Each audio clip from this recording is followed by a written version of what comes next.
অন্যতম একটি ষড়যন্ত্র শুরু করেছে, যে আদিবাসী ষড়যন্ত্র। তারা বাংলার শেষ নবাব সিরাজউদ্দৌলা আমাদের সময়ে তারা এই পার্বত্য চট্টগ্রামে এসে আশ্রয় নেয়। এখন তারা আশ্রয় নিয়ে কিভাবে তারা এখন আদিবাসী হয়? বাংলার শেষ নবাব ছিল সিরাজউদ্দৌলা। তারা 1997 সালের 2রা ডিসেম্বর উপজাতি পরিচয় মেনে নিয়ে পার্বত্য চুক্তিতে স্বাক্ষর করে।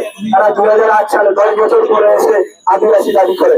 আসলে এই 10 বছর পরে এসে একটি জাতির পরিচয় কিভাবে চেঞ্জ হয়ে যায়? তাই আমরা এই প্রোগ্রাম থেকে একটি দাবি জানাচ্ছি, সেটি হচ্ছে বাঙালিদের উপর যে হামলা হয়েছে রাঙামাটিতে, এই ঘটনার সুষ্ঠু তদন্ত করে সঠিক বিচার করতে হবে।